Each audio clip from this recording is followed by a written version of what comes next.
What's up, guys? I'm LQ and I'm back with the LQ review, and this is my review of Jessica Jones Season 3, Episode 2.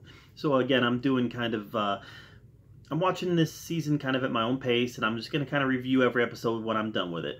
So Episode 2, what did I think? I wasn't crazy about it, but that's because I'm not really crazy about the Trish character. She comes off as a jealous child who thinks she can do better, and I don't know, I don't like the character.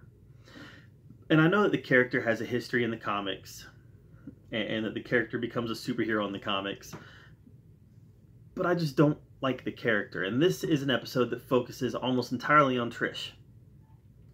How she,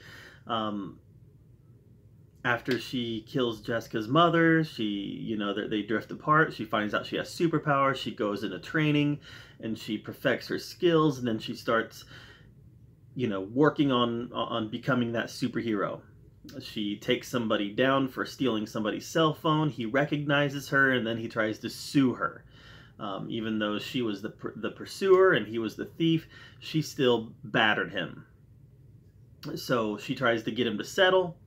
And it's actually Malcolm that is able to get the settlement down pretty low. So, first of all, I like Malcolm's character a lot so far. I like his ambition. I like his drive. I like the fact that he knows that he's not always working for the good guys, but he's trying to be successful. I like Malcolm a lot. I'm just not a big fan of Trish. I'm not a big fan of her mother. I think Dorothy is her name. Not a big fan of her. And it's weird. It's weird for me because I was actually into this episode a lot more than I was into episode 1. Like, I was pretty glued to this episode. But I'm not a fan of the character. I'm not a fan of the Trish character. So kind of a weird dynamic there for me. If I go back and watch season 3 at some point, I might not watch episode 2 again. I know the story now, and it just feels like, The Walking Dead does this a lot. A lot of TV shows does this a lot. They take a break from the main narrative to tell a side story that's going to eventually make sense in the main narrative.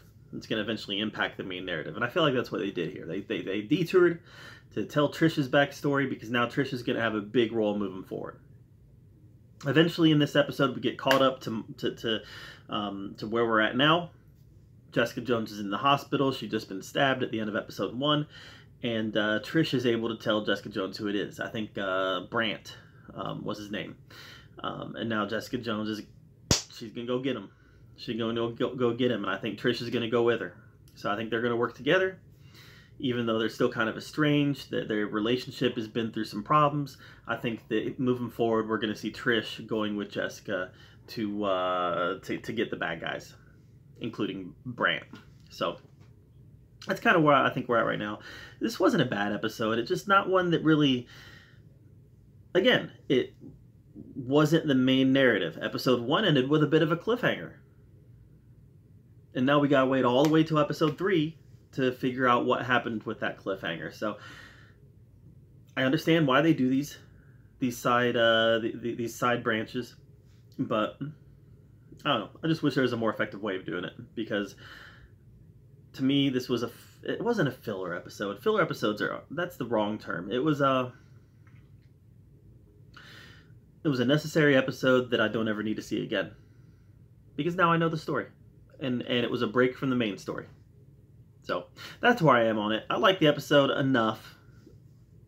As part of a big overall storytelling, season 3, but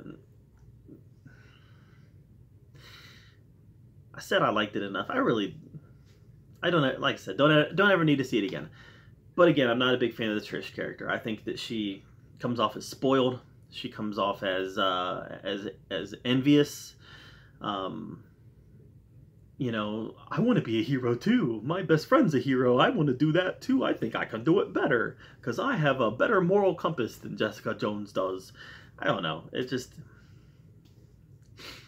sounds like a crappy person. So I don't know. What do you guys think of episode 2?